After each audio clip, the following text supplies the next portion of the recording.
Buenas tardes. ¿Cómo estamos? ¿Bien? Bien, listos. Bienvenido, si no me he ido. Aquí he estado, gracias. Bien, vamos abriendo la Biblia en Lucas capítulo 2, versículo 8. El tema que voy a tratar es un tema casi obligado por la temporada, pero vamos a aprender algo importante. El tema que voy a tratar lo he titulado Navidad, ¿celebrar o no celebrar? ¿Usted qué piensa? Bueno, vamos a ver qué aprendemos de la Biblia. Lucas capítulo 2, versículo 8. Dice así: había pastores en la misma región que velaban y guardaban las vigilias de la noche sobre su rebaño. Y aquí se les presentó un ángel del Señor, y la gloria del Señor los rodeó de resplandor, y tuvieron gran temor. Pero el ángel les dijo: no temáis, porque aquí os doy nuevas de gran gozo, que será para todo el pueblo, que os ha nacido hoy en la ciudad de David un Salvador, que es Cristo el Señor. Hay una discusión que ya tiene bastantes años, ha durado siglos, sobre si los cristianos deben o no celebrar la Navidad. En internet encontramos todo tipo de argumentación, unos a favor, otros en contra. Pero yo he visto que en ambos lados, en los que celebran y en los que no celebran, hay buenos cristianos consagrados, etcétera.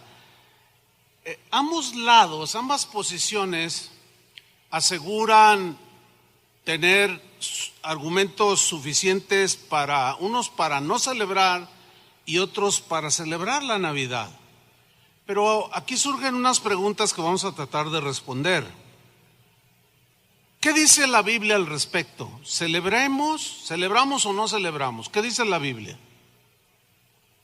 Otra pregunta: ¿acaso la Biblia prohíbe celebrar la Navidad?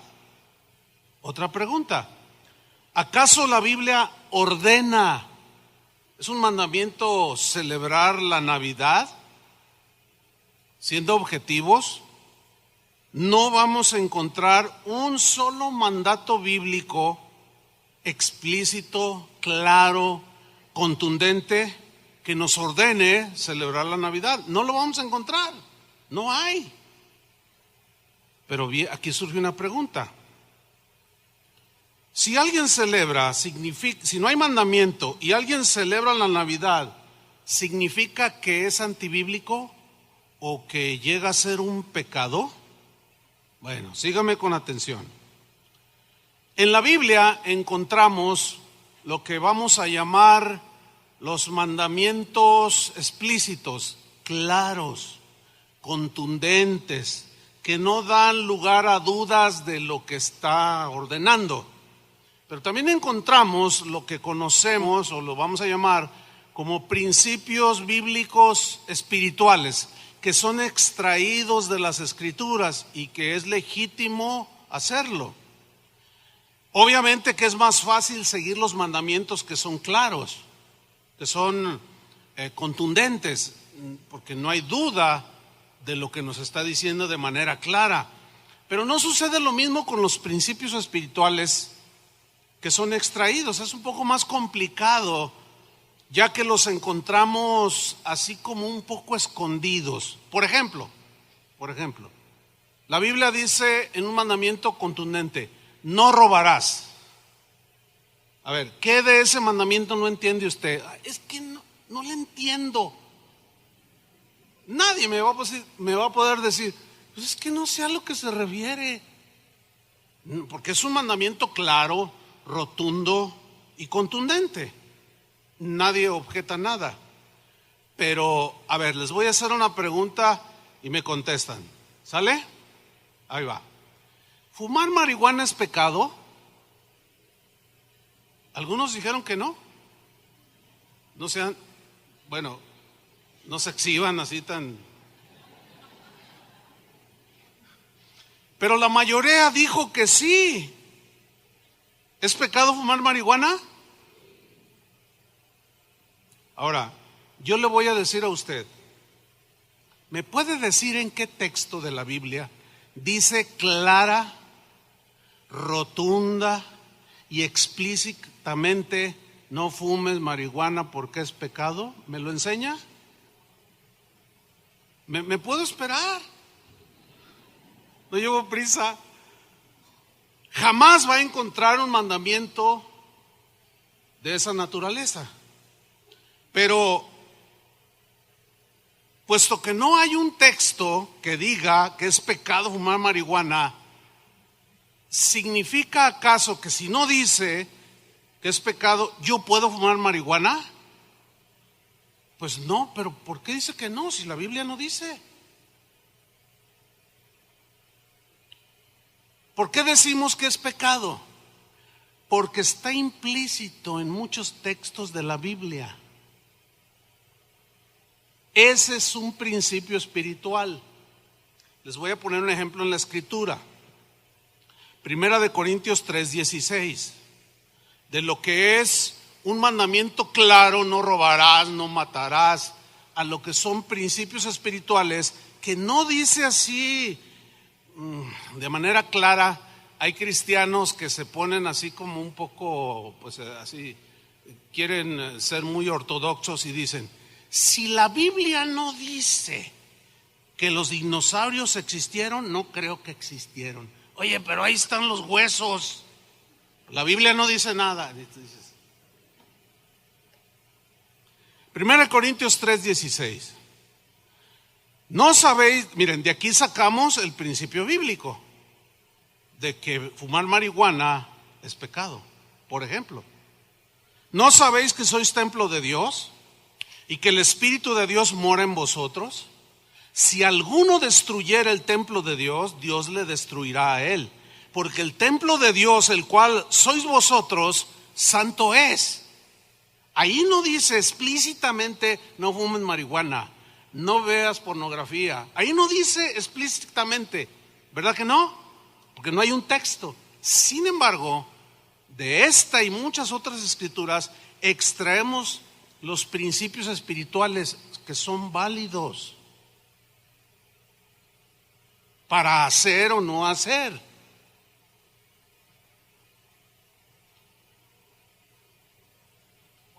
Se argumenta que la Navidad o celebrar la Navidad, algunos argumentan que no, el cristiano no debe hacerlo. La razón, dicen algunos, es porque es de origen pagano. Su práctica es de origen pagano. Ahora bien, si nosotros argumentamos, en el caso de la Navidad, origen pagano como una celebración, que no es del todo cierto eso, que hubo una mezcla, ese es otro asunto. Pero si nosotros argumentamos que celebrar la Navidad tiene origen pagano, pues estaremos entrando o estaremos metiéndonos en serios problemas. Es tan serios que nos van a obligar a irnos a vivir a la luna. ¿Por qué? Porque estamos llenos, después de siglos de historia humana, estamos llenos de costumbres, de prácticas que después, fíjate, de que pecó Adán y Eva, pues se distorsionó todo y desde entonces iniciaron un montón de prácticas que hoy podemos decir que prácticamente todo tiene origen pagano. ¿Sí? Y si nosotros argumentamos que celebrar la Navidad es de origen pagano, entonces tenemos que hacer una reflexión un poco más profunda utilizando este argumento, que es de origen pagano, por tanto no hay que celebrar. Entonces, ¿qué vamos a hacer, por ejemplo, con los días de la semana? Lunes, que fue dedicado a la luna; martes, dedicado a Marte; miércoles a Mercurio; jueves a Júpiter; viernes a Venus; ¿Qué día nació usted? ¿Un lunes, un martes, un jueves? Ese día era dedicado a Venus. Usted nació en un día pagano. Usted es de origen pagano. Bueno, si queremos ser consistentes con los orígenes paganos, tenemos que ver todo y utilizar el mismo argumento. Ok. Muchos de ustedes o algunos de ustedes tienen nombres de origen pagano. Por cierto, felicidades a las Lupitas. O a los Lupillos. A ver, ¿cómo se llama usted? Maeva, eso suena a hotel. Bueno, bonito nombre. Pero ¿qué origen tiene? Bueno, si usted le busca, híjole, nos vamos a meter en problemas. Ayer un hermano dice, yo me llamo Apolos. Ay, hermano, ¿por qué no te cambiaste el nombre? No, hermano, ¿cómo? O sea, si seguimos con el mismo argumento de origen pagano, ¿qué vas a hacer con el nombre que tienes? Donicio, usted era un dios falso. Diana. Y así nos podemos ir. Nos metemos en muchos problemas irracionales. Tendríamos que irnos a vivir a la luna. ¿Cómo se llama este atuendo o artefacto que tengo aquí colgado en mi cuello? Pues fíjese que preparando este mensaje, no sé ni cómo, pero empecé a buscar el origen de la corbata. No sé por qué. Oh, sorpresa. El origen de la corbata. Mire, no les voy a decir todo el trasfondo de cómo se originó de cómo se originó y se desarrolló lo que hoy yo tengo aquí colgado y algunos otros traen aquí colgado del cuello, enredado. Pero tiene connotaciones de todo tipo, según el origen. Y yo nada más les voy a dar un poco acerca del origen religioso. Pero yo quiero desafiarlos a que ustedes, terminando en una chance que tengan hoy en la tarde, entren, agarren su computadora, su smartphone y pongan en el buscador y pónganle origen de la corbata. Híjole, hermanos, sobre todo los varones y los que regalan corbatas, híjole. Su origen es, en el aspecto religioso, es el siguiente. Tenía que ver con la adoración a una diosa llamada Isis, que tenía una especie de pañuelo anudado al cuello, o sea, con un nudo, y ese nudo se conoce como el nudo de Isis, o sea, como este. Los antiguos egipcios le ataban a los difuntos un pedazo de tela alrededor de su cuello y le hacían el nudo de Isis, supuestamente para que esa diosa protegiera al difunto en su otra vida. O sea que yo ya estoy protegido. Pero tiene otras connotaciones que no quiero nombrarlas, pero léalas usted. Entonces, como esto es de origen pagano, disculpe hermano, me había dado cuenta, tengo que quitarme esto y tirarlo. ¿Cuántos traen corbata? 1, 2, 3. Pues hay algunos de origen pagano. No, hermano, si nos vamos y así nos podemos ir. A ver, ¿cuántos de ustedes traen algunos billetes ahí en su cartera? ¿Traen billetes? Algunos. A ver, búsquenle. No va a ser ofrenda especial. No usamos ese tipo de argucias.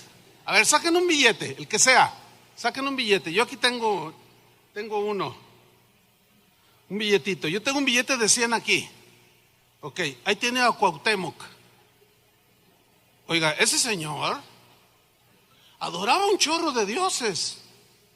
Pero cómo le gustan los billetitos de 100, ¿verdad? Oiga, pero si voltea el billete, se va a encontrar con la imagen de las pirámides de Teotihuacán. ¿Usted sabe lo que hacían en esas pirámides de Teotihuacán? Sacrificaban seres humanos, les sacaban el corazón así, mire, con un pedernal y se los ofrecían a los dioses, a Quetzalcóatl. Ok, si usted es consistente, si usted o alguien es de los que argumentan que celebrar Navidad es de origen pagano, usted tiene que ser consistente. Usted no debería de traer este tipo de billetes en su bolsa. Ahora, si usted tiene un billete de 200, tiene una monja ahí metida en la bolsa. ¿Cuántos quisieran 100 billetes de $1,000? Sean sinceros. Aunque tenga un cura medio calvito ahí, bueno, si hemos de ser consistentes con los orígenes paganos, ¿qué hace en el bolsillo de un cristiano celoso de la sana doctrina? Billetes con pirámides, con personajes, con símbolos masones. ¿Qué hace? No, con razón. Anoche cuando se fueron los hermanos me encontré un chorro de billetes tirados.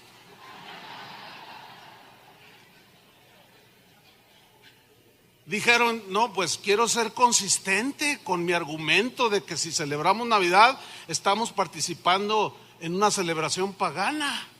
Hice un tiradero de billetes y pues me pasaron un puño aquí. Pero al rato que salga, ahorita nomás lo sucede de ilustración, ahora tengo que desecharlos porque pues pues no se ve bien algo pagano en el bolsillo de un cristiano. ¿A cuánto les gustan las vacaciones? Ay, híjole. Lo desafío a que pongan el buscador de su computadora o de su smartphone, origen de las vacaciones. No se la va a acabar. Todo inició hace miles de años en celebración a un dios de la Mesopotamia, cuyos adoradores dijeron, no vamos a trabajar durante tantos días en honor a nuestro dios. Creo que se llamaba Mordok, algo así. Bueno, así se fue desarrollando los días de asueto. Bueno, si usted es de los que argumentan es de origen pagano, usted no debe tomar ninguna clase de vacaciones, porque son de origen pagano. Las vacaciones de Semana Santa, peor. ¿Verdad que tendríamos que salirnos a vivir a Marte o a la Luna? Pero este está buenísimo. ¿Cuántos recibieron un aguinaldo? A ver, levanten la mano. ¿Están contentos? Sí, claro, es una buena feria extra. ¿Y por qué se lo dieron? ¿Qué es el aguinaldo? El aguinaldo es un regalo, ¿no es cierto? Pues ándele que se me ocurre buscar origen del aguinaldo. Dije, no puede ser. No, pues déjeme decirle algo acerca del aguinaldo. Viene del vocablo celta, aguinal. Era un nombre que se designaba a un regalo, a los regalos que se daban entre ellos cada fin de año o inicio de año. Y tenía que ver con la costumbre entre los celtas de intercambiar regalos como una manifestación de buenos deseos hacia la otra persona. Si los que argumentan que celebrar Navidad es de origen pagano, no den regalos, porque usted estará haciendo una práctica de origen pagano. ¿Sí?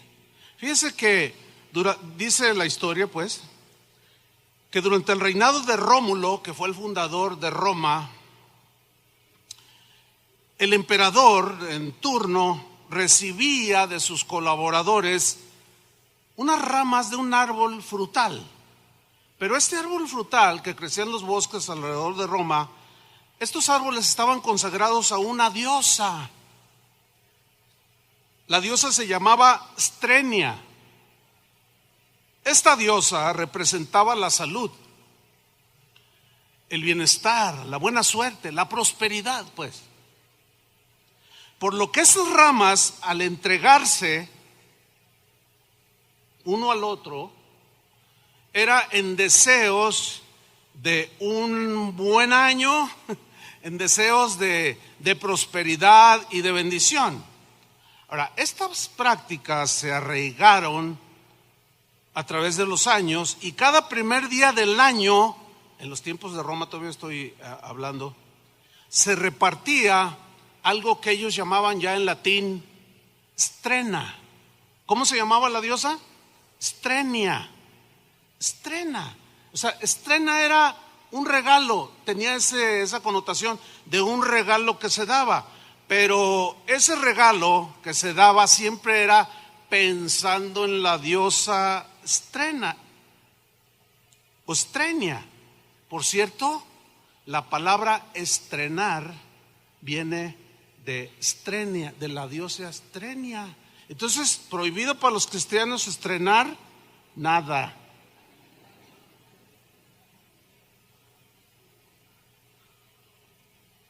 El aguinaldo es un regalo.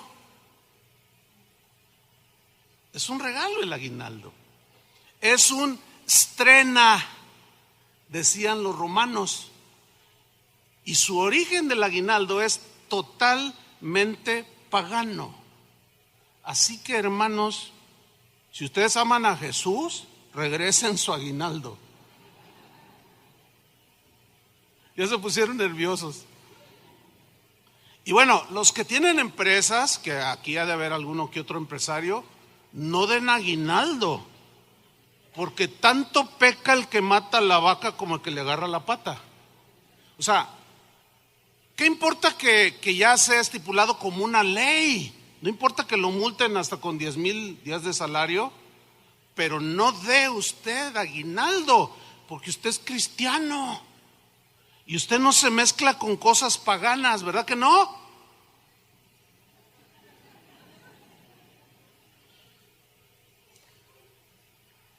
Ahora, si usted recibe aguinaldo, ¿usted está participando en una fiesta pagana? Le estoy preguntando. Pues por supuesto que no, por el amor de Dios.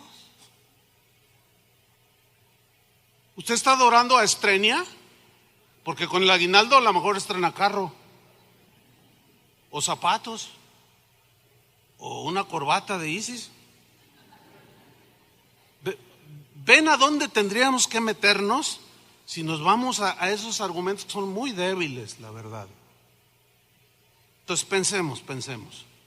Si el aguinaldo tiene origen pagano, por consiguiente un cristiano consistente que rechaza la Navidad por ser de origen pagano, si recibe el aguinaldo está participando de una costumbre pagana.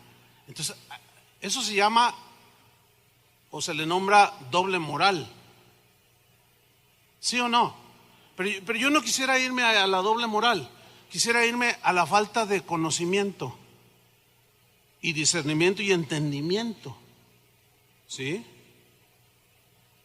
Por consiguiente, si alguien que rechaza una celebración como el nacimiento de Jesús, en la fecha que haya sido, 25, 3, 4, 2 de febrero, la que haya sido, si rechaza esto, también debe de rechazar, para ser consistente, todas aquellas cosas que tienen origen pagano.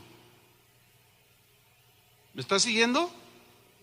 En casa de oración, hermanos, creemos que la celebración de la Navidad es un asunto de decisión personal basado en la libertad cristiana. No es un asunto que tenga que ver con el bien o con el mal, no. Las escrituras en el Nuevo Testamento nos proveen el principio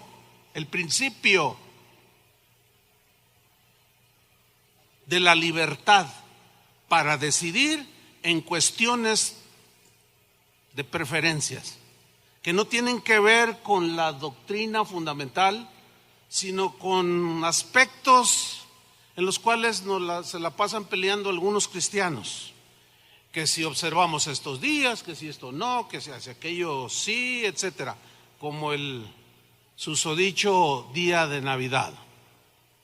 Vamos a Romanos 14, versículo 1, a leer en la versión en lenguaje sencillo, cómo Pablo nos deja ver principios que hoy podemos nosotros extraer para, con toda confianza, decidir si celebramos o no la Navidad.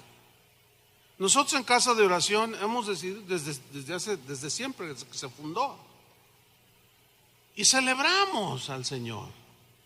No importa que no haya nacido el 25, eso no es lo importante.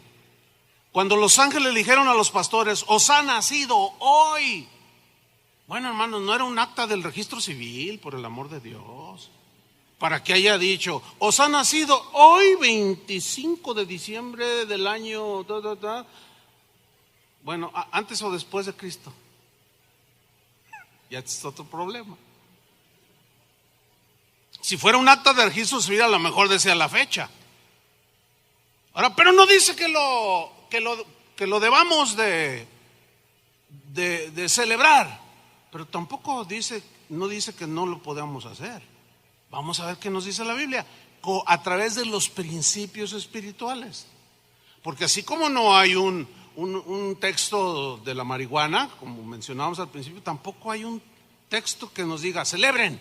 No, pero hay un montón de principios que nos aseguran que podemos celebrar. Vamos pues a Romanos 14:1. Dice Pablo, esto lo escribió a los cristianos en Roma, que tenían esos conflictos entre ellos. Dice, reciban bien. Hay un texto que dice con amabilidad, con tolerancia, una versión.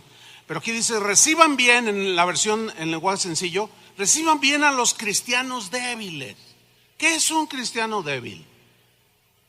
Un cristiano débil no es aquel que tiene una fe débil, así de que, ay, se me hace que el Señor no existe, ay, se me hace que sí, ay, no, a eso no se refiere cristiano débil. Cristiano débil en este texto se refiere a aquel cuyas convicciones no están firmes. Todavía tiene muchas dudas en, ay, si no leo 5 salmos cada día, me va a castigar el Señor. Y si leo 5 salmos o 10, me va a ir bien este día. Esas son convicciones, son supersticiones. Y cuando alguien te dice, no pasa nada si lees uno. Pero uno no es ninguno. No, cuando menos uno tiene que leer tantos. Y el otro dice, no, pues con uno basta. Pero el otro tiene más conocimiento. Entonces su fe es débil, le faltan convicciones sólidas. Ese es el cristiano débil. Y dice Pablo, recíbanlo bien, trátenlo bien. O sea, no discutan entre ustedes. Sigo leyendo. Reciban a los cristianos débiles, es decir, a los que todavía no entienden bien qué es lo que Dios ordena. Aquí Pablo está estableciendo lo que es un mandamiento a lo que es algo que cada quien puede decidir hacer o no hacer. Dice, a los que todavía no entienden bien qué es lo que Dios ordena, o sea, que son mandamientos claros, contundentes, específicos. Ese es un cristiano débil. Si en algo no están de acuerdo con ellos, la instrucción pastoral o apostólica es no discutan, que es lo que más se hace. En cuanto entra diciembre, empiezan los pleitos. Paganos, hijos del diablo, herejes, y el otro, pues tú lo serás, y botellita de Jerez. Y es una tristeza. Y luego los del mundo entran y ven y dicen, estos cristianitos, ni entre ellos mismos se entienden. Y discutir en este tipo de cosas es señal de inmadurez, de niñez espiritual, según estos textos. Sigo leyendo, versículo 2. Por ejemplo, dice Pablo, miren, hay quienes se sienten fuertes, o sea, sólidos, con convicciones sólidas, y creen que está bien comer de todo. Aquí la frase comer de todo se refiere a comer incluyendo carne u animales ofrecidos a los ídolos. Aquí los incluye. Dice, algunos que son fuertes creen que está bien comer de todo, mientras que los débiles solo comen verduras. El que tiene convicciones sólidas dice, pues deme una rachera de a kilo. Y el otro dice, no, pero fue ofrecida a Isis. ¿Y Isis qué me importa? Dice el otro. Dice, no, ¿tú de qué tamaño? No, me tráigame unas papas fritas. Bueno, está bien. Sigo leyendo, versículo 3. Pero los que comen de todo, o sea, que le entran al pozole, a todo, ¿sí? No deben despreciar a los otros, o sea, a los que no comen, como ellos comen y tienen esa libertad de hacerlo. De igual manera, los que solo comen verduras no deben criticar a los que comen de todo, pues Dios los ha aceptado por igual a ambos, al que come y al que no come. Pero cada quien en su conciencia, uno dice, no, yo no le entro a eso. Pero otro dice, ay, pues ¿qué tiene? Hace ya bastantes años yo di una enseñanza. En ese tiempo el internet no estaba muy desarrollado, y pues la enseñanza fue para los de aquí, y algo tenía que ver con este principio. Y yo mencioné en esa enseñanza que el conocimiento que nos daba la Biblia, a mí en lo particular me llevaba a la libertad de comer lo que yo quisiera comer. Y yo mencioné que me gustaba mucho el pan de muerto,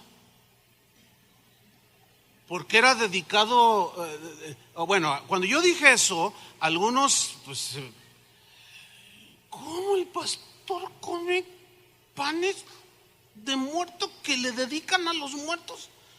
Bueno, mi reflexión es, pues, ¿qué culpa tiene el pan?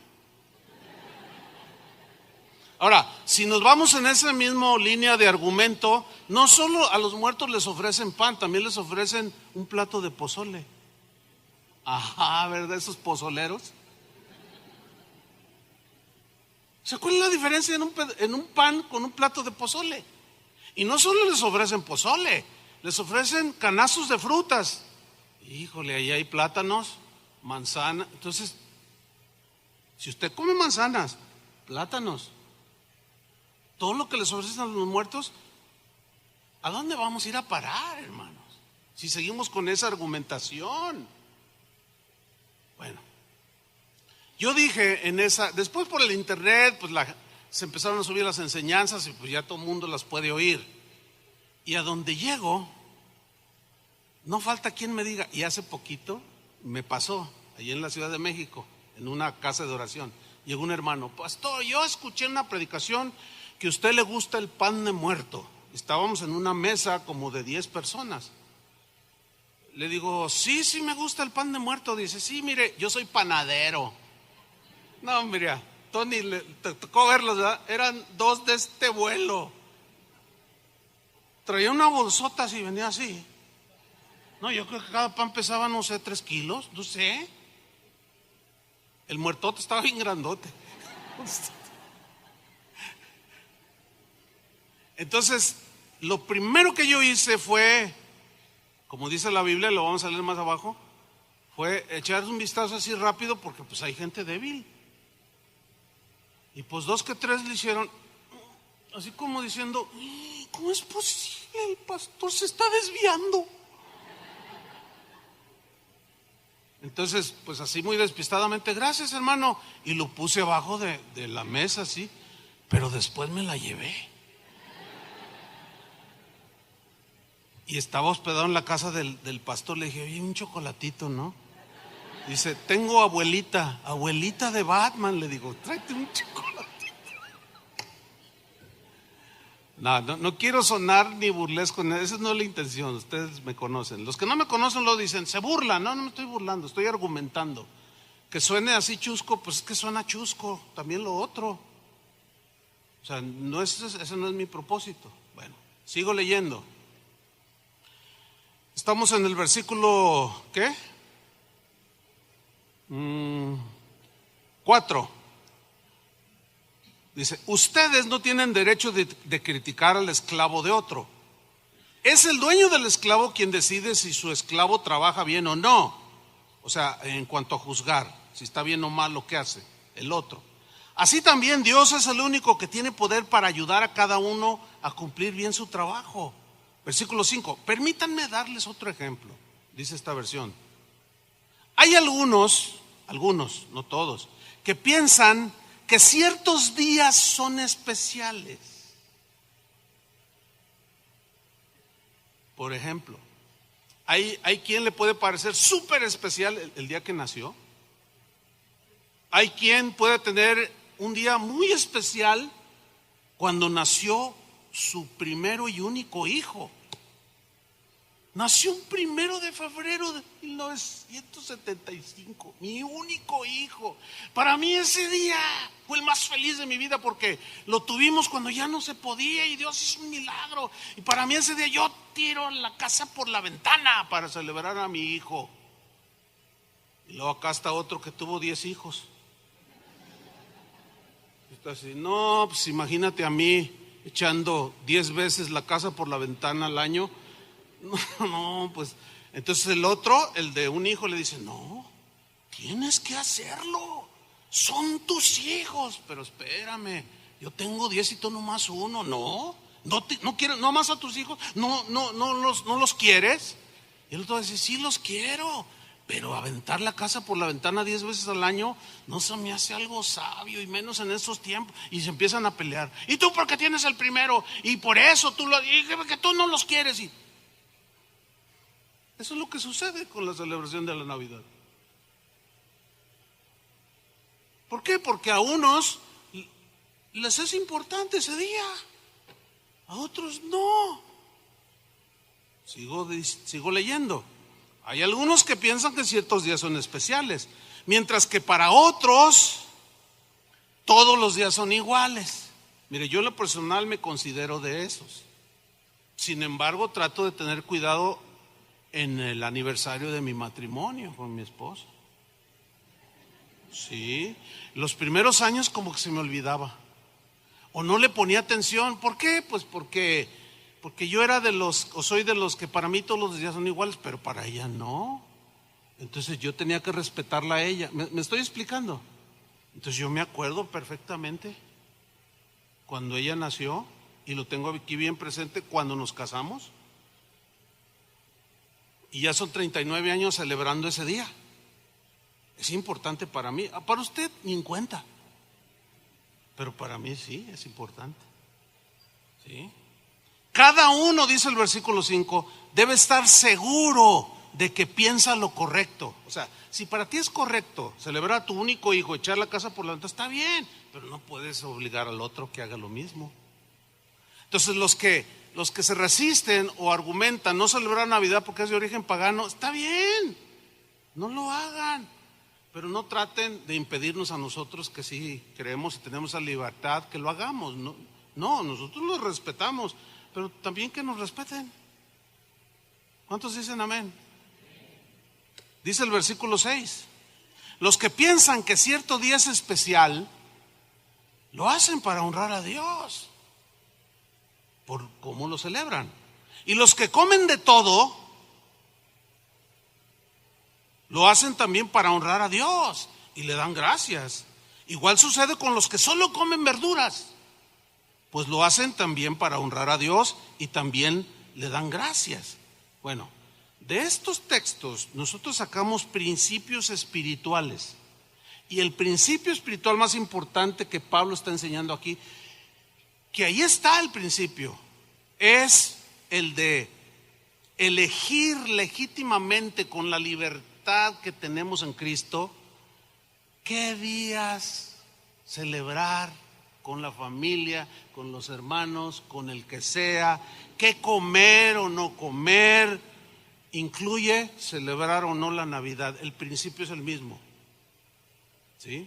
En casa de oración, nosotros creemos, dados los principios espirituales que aparecen allí, que podemos celebrar la Navidad. Claro, yo no sé por qué dicen, o parece que cuando un cristiano dice yo voy a celebrar Navidad, los que no lo celebran, no sé cómo entienden esto de celebrar la Navidad, porque dicen, no, pero es que en Navidad se emborrachan, se drogan. Oye, a ver, ¿estás tú diciendo que yo voy a hacer lo mismo? Pues es obvio que no. ¿Me estoy explicando? Entonces, cuando un cristiano dice yo voy a celebrar Navidad, los otros entienden que se va a emborrachar, que va a coquetear con la que no es su esposa. Por favor, se entiende que lo que se hace es para honrar a Dios, y hay paz, y hay armonía, y hay reconciliación, se dan gracias al Señor. En Casa de Oración creemos que la Navidad nos da una gran oportunidad para celebrar que Jesús nació, aunque no haya sido el 25, no nos interesa. El asunto es que pues es el que dan de asueto, y ni modo de llegar ahí a la empresa, oiga, cámbiamelo, no. Porque según los últimos estudios, Jesús nació el 3 de marzo. Híjole, pues a ver cómo cambias eso. O sea, hasta ni sentido común usamos a veces los cristianos. Pero Pablo dice más al respecto, en el mismo tema de principios. Romanos 14, versículo 13. Para que no haya desaveniencia entre nosotros y haya respeto, dice Pablo, ya no debemos criticarnos unos a otros en este tipo de cuestiones. Al contrario, no hagamos que por culpa nuestra un seguidor de Cristo peque o pierda su confianza en Dios. Mira el 14, síganme con atención.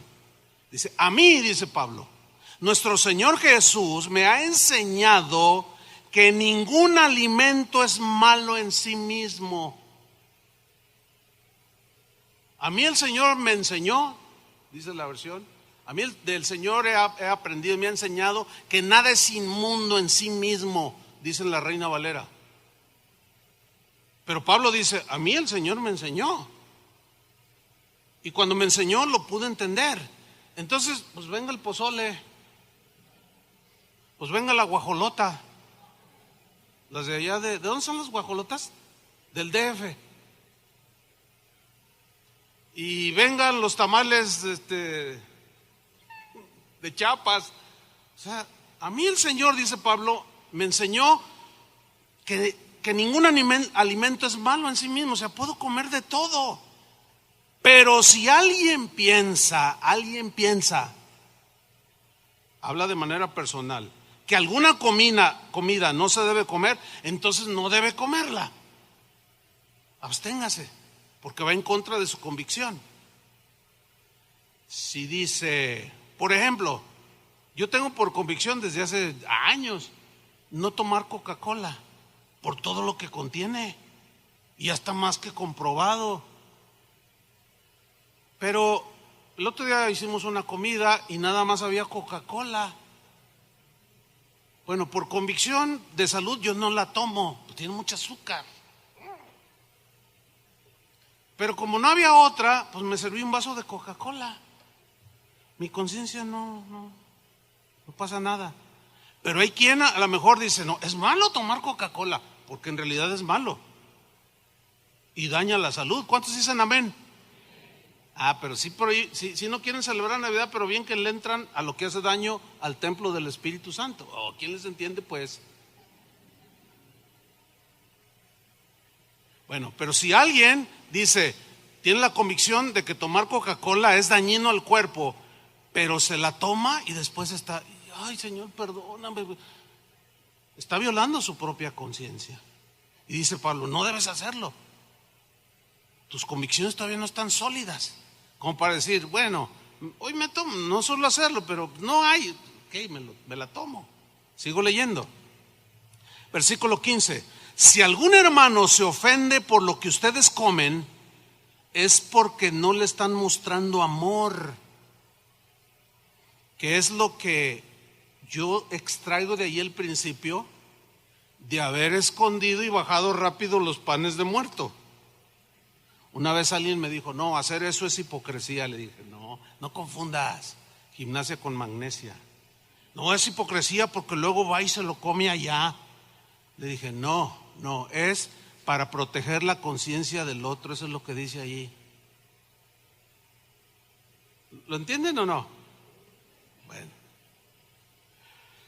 Sigo leyendo. No permitan que, estoy en el 15, por insistir en comer ciertos alimentos, acabe en el infierno, o sea, porque se es tropiezo para la persona débil. Alguien por quien Cristo murió.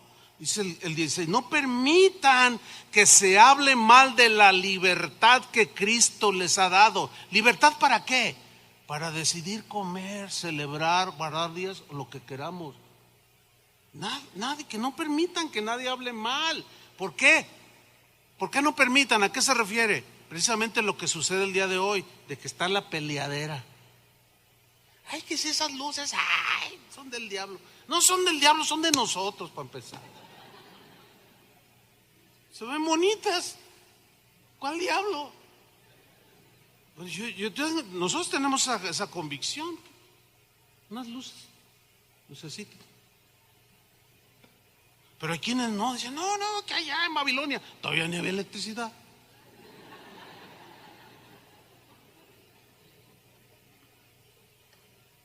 Versículo 17. En el reino de Dios no importa lo que se come ni lo que se bebe. Más bien lo que importa es hacer el bien y vivir en paz y con alegría. Y todo esto puede hacerse por medio del Espíritu Santo. Pero miren lo que dice el versículo 22. Lo que ustedes decidan sobre estas cosas, ¿cuáles cosas? De celebrar días, de que si son más importantes algunos días que otros, para otros son otros días importantes. Si deciden comer o no comer, a eso se refiere. Lo que ustedes decidan sobre estas cosas es algo entre Dios y ustedes. Y luego mira lo que dice a continuación. Dichosos los que se sienten libres para hacer algo en cuanto a la celebración o preferencias, etcétera, y no se sientan mal de haberlo hecho. Felices, disfrútenlo. Versículo 23. Pero si alguien no está seguro si se debe o no comer algo y lo come, hace mal, porque no está actuando de acuerdo con lo que cree. Ya ven, no hay consistencia.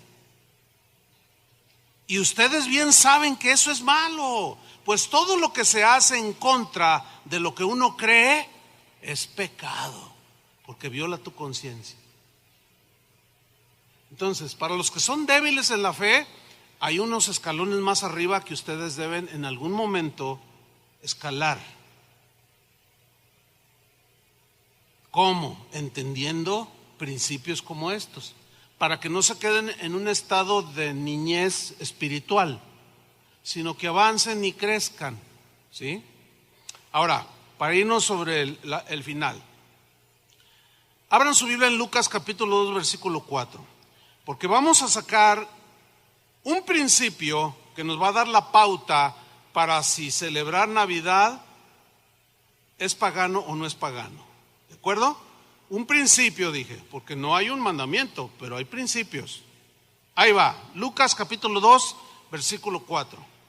Y José subió de Galilea, de la ciudad de Nazaret, a Judea, a la ciudad de David, que se llama Belén, por cuanto era de la casa de David y de la casa y familia de David.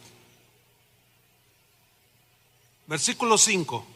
Para ser empadronado con María su mujer, desposada con él, la cual estaba encinta. ¿Se acuerdan que había quedado encinta por obra de quién? Del Espíritu Santo, es decir, de manera milagrosa. Ese es un milagro que nunca en la historia se había sucedido ni sucederá. Una sola vez. Jesús, el Hijo de Dios, el Espíritu Santo puso la semilla y se formó en el vientre de María y estaba encinta, dice. Tiempo de empadronamiento, versículo 6. Y aconteció que estando ellos allí, se cumplieron los días de su alumbramiento. Qué tremendo, pues. ¿Por qué? Porque dice que dio a luz a su hijo primogénito y lo envolvió en pañales. Por cierto, ¿han comido un platillo que se llama niño envuelto? Ese sí es cristiano, ese platillo. Pueden comer todo lo que quieran. De ahí lo sacan, niño envuelto. ¿Alguien de ustedes no sabe, no conoce ese platillo que se llama niño envuelto? Levanten la mano. Algunos no lo conocen. Bueno, pues invítenlos. Invítenles una comida cristiana, un niño envuelto. De ahí lo sacaron. Bueno, tiene origen cristiano. Dice, y lo envolvió en pañales al bebé. Y lo acostó en un pesebre. Un pesebre. ¿Por qué un pesebre? ¿Se acuerdan cuando tuvieron su primer hijo? No, hombre, hasta con telas de seda. No, lo recibieron como, híjole, tremendo. Pero Jesús no. Lo acostaron en un lugar donde comían las vacas y los caballos, mostrando toda la humildad, toda la abnegación, todo el despojo de su gloria. Y todo por ti y por mí. Como dice la alabanza que cantamos al principio, estabas pensando en mí. Todo esos golpes que te dieron, todo eso que sufriste, lo hiciste pensando en mí. Y todo eso fue pensando en nosotros. Lo acostó en un pesebre porque no había lugar para ellos en el mesón. Estaba la ciudad llena para el empadronamiento. No había hospedaje. Y dice el versículo 8, había pastores en la misma región, pastores literales que tienen ovejitas. ¿Cómo le hacen las ovejitas? Eran pastores de esas ovejitas. Ok. Dice que estaban estos pastores allí y que velaban, dice, y guardaban las vigilias de la noche sobre su rebaño. Dice el versículo 9, y he aquí se les presentó un ángel del Señor, porque hay ángeles que no son del Señor. Y la gloria del Señor los rodeó de resplandor. Trata de imaginar esa escena, como si estuviera viendo una película aquí arriba en la pantalla. Y tuvieron gran temor por lo maravilloso de la visión. Pero el ángel les dijo, no temáis, tranquilos, tranquilos, porque aquí os doy nuevas de gran gozo, que será, ¿para quién? Para todo el pueblo o toda la nación, o como dicen otros textos, para todo el mundo. Versículo 11, ¿cuál era esa gran nueva de gran gozo? ¿Cuál era? Que os ha nacido, digan todos, ha nacido. ¿Nació o no nació? Sí nació. Ahí dice nació hoy. ¿Qué fecha era? Pues la que haya sido. Por eso no vamos a ponernos a discutir como niños si fue el 25 o el 3 o el 4 o el que haya sido. Nació, eso es lo importante. Que os ha nacido hoy en la ciudad de David un Salvador, que es Cristo el Señor.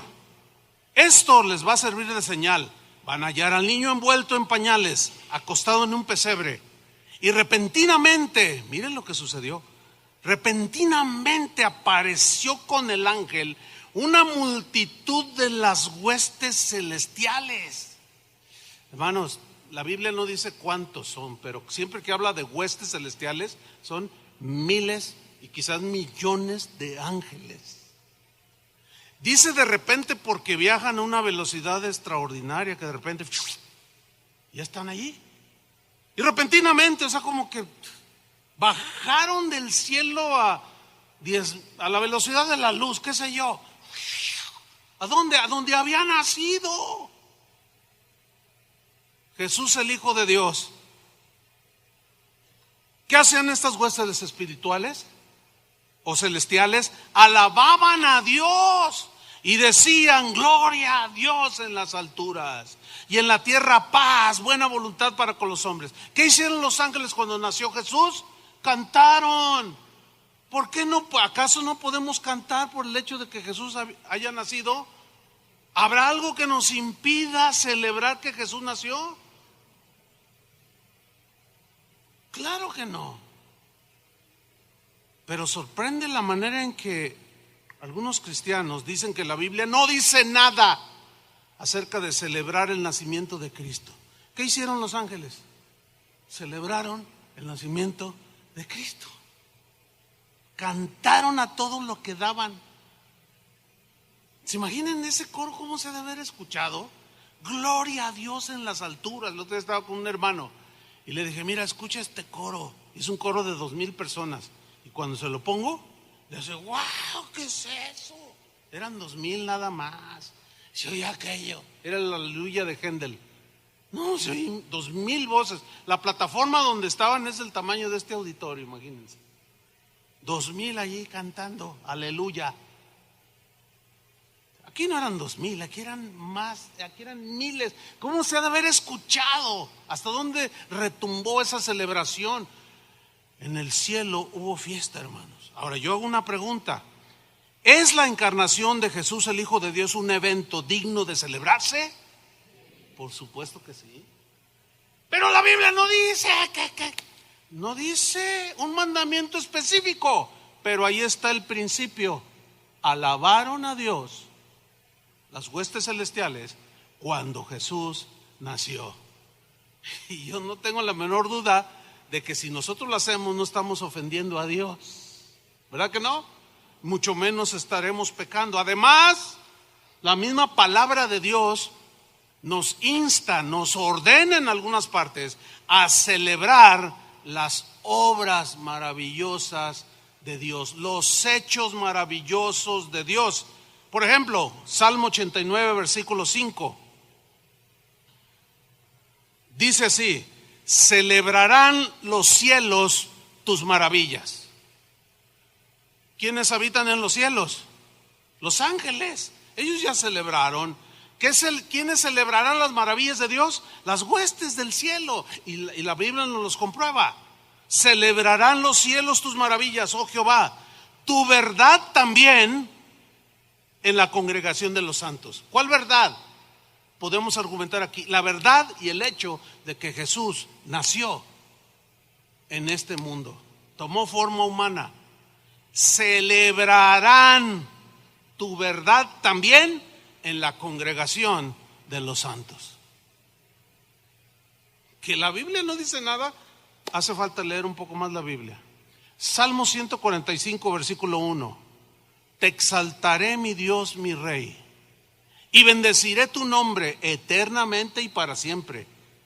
Cada día te bendeciré. ¿Cada cuándo? Cada día. David decía, no, yo cada día, yo no cada domingo, yo cada día. Cada día te bendeciré y alabaré tu nombre eternamente y para siempre. Grande es Jehová y digno de suprema alabanza, y su grandeza es inescrutable. Generación a generación. Y en el hebreo la idea es una y otra vez, generación tras generación, tras generación, tras generación, tras generación, tras generación, tras generación. Esa es la idea. Cuando se traduce aquí, generación a generación, celebrará, ¿qué? Tus obras. ¿Qué acaso el milagro portentoso, la obra maravillosa de Dios, del Espíritu Santo en haber puesto la simiente del Hijo de Dios en el vientre de María, no es lo más poderoso y portentoso que ha hecho Dios? ¿Sí o no? Díganlo con convicción. Generación a generación celebrará tus obras y anunciará tus poderosos hechos.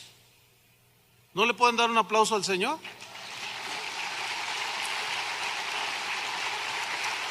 Amén. Gracias, Señor.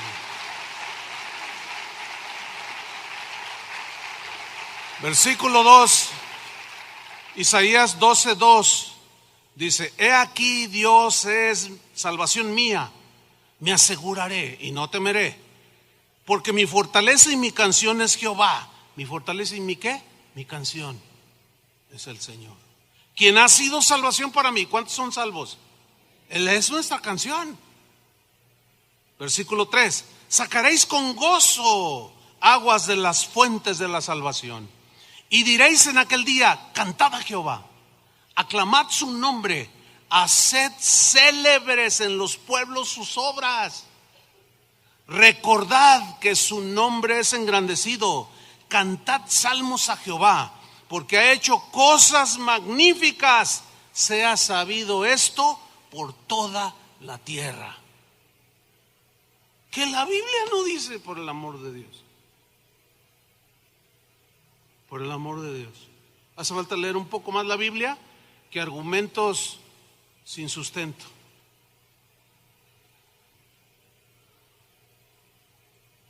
Ahora, ¿se acuerdan que leímos que los pastores vieron a las huestes celestiales alabar a Dios?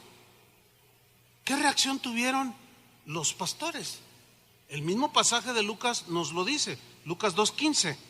Vamos rápido. Dice, sucedió que cuando los ángeles se fueron de ellos al cielo, allá la siguieron, de seguro. Sí, no tengo la menor, y hasta la fecha. Y ahora, como producto de su sacrificio, cada que se arrepiente un ser humano, hay fiesta en el cielo, ¿no dice así la Biblia? Celebran. Cuando tú te arrepentiste, te convertiste a Cristo y Él cambió tu corazón, el cielo, los ángeles hicieron fiesta en el cielo. Pero ¿cómo se originó? Por un nacimiento. Una vez escuché a un predicador, mis respetos para él, ¿no? Pero él dice, la Biblia no ordena celebrar el nacimiento, nada más ordena celebrar y recordar su muerte. Pues sí es cierto, tenía razón bíblicamente. Pero si analizamos la Biblia en contexto general, ¿qué es más importante, su nacimiento o su muerte? Bueno, si alguien dice su muerte, pues ¿dónde deja el nacimiento? Porque no pudo haber muerte si no hubo nacimiento. Entonces, ¿cuál es más importante? Por el amor de Dios está implícito, hermanos.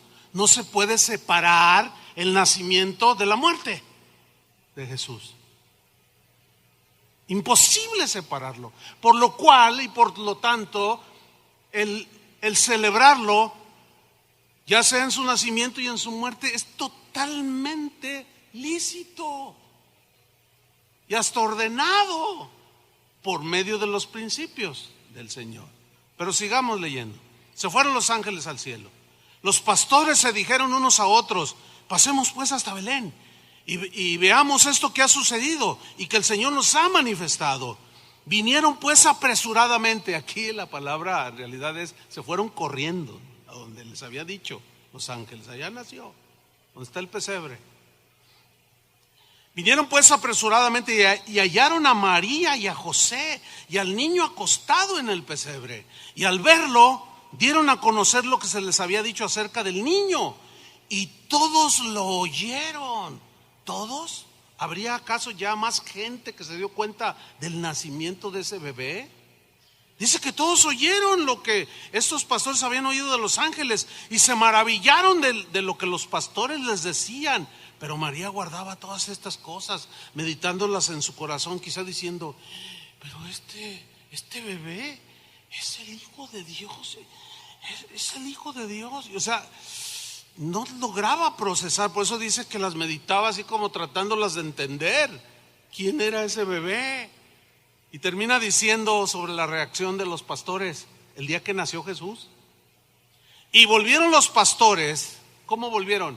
Glorificando y alabando a Dios por todas las cosas que habían oído y visto, como se les había dicho. Celebraron, hermano.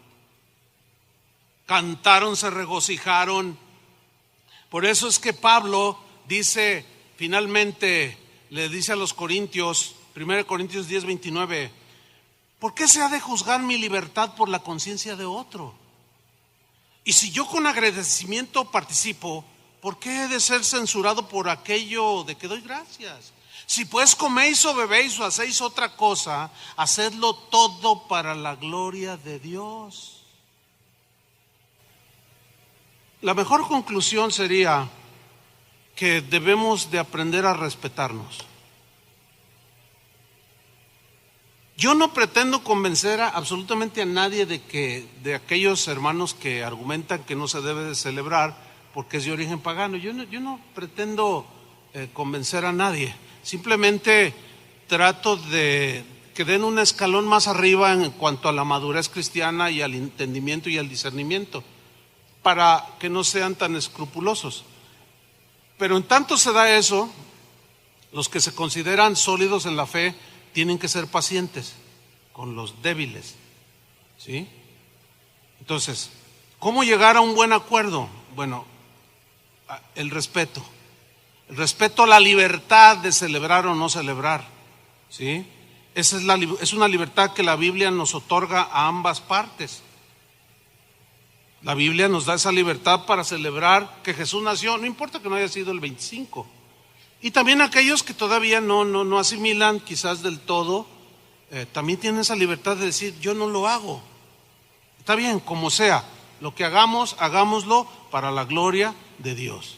Así es que celebremos, hermanos. En casa de oración nosotros celebramos. Independientemente, de hecho, cada domingo celebramos, ¿sí o no? Y cada quien en su casa. Yo todos los días me despierto con un canto, todos los días. En cuanto abro los ojos, siempre tengo un canto. A veces despierto 2, 3 veces en la noche. A veces para ir al baño, pero en cuanto abro los ojos para levantarme, tengo un canto y voy cantando. Y a lo mejor todo así, ¿no? Pero pues, no sé, es que vivimos con tanto agradecimiento para el Señor por lo que hizo por nosotros, que no celebrar a mí en lo personal se me haría algo fuera de lo normal en un cristiano, independientemente si es 24 o 25, lo que sea. Así es que, hermanos, los invitamos para el próximo domingo a las 9 de la mañana. Va a haber una sola reunión, ya se les avisó. El sábado será la misma reunión como la de anoche. Y los invitamos porque pues vamos a celebrar, vamos a cantar, va a haber cantos especiales alusivos al nacimiento de Jesús. Nos vamos a gozar, vamos a adorarlo, vamos a darle estruendosos aplausos, nos vamos a alegrar, vamos a levantar las manos y vamos a celebrar que Jesús un día nació. Amén. Así es que están todos invitados. Y el que diga, no, yo no me convenció su mensaje, yo les dije que no trataba de convencerlos. Quédese en casita, tómese un chocolatito, así tranquilito, que su conciencia no lo traicione, ahí tranquilo, y deje que los demás vengan. Amén, hermanos. Respeto unos con otros. Pónganse de pie, vamos a dar gracias.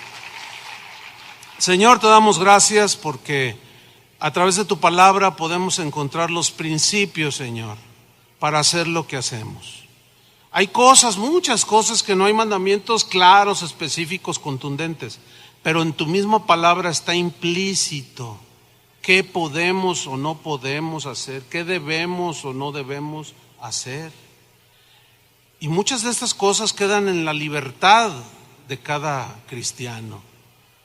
Y el celebrar este acontecimiento de que Jesús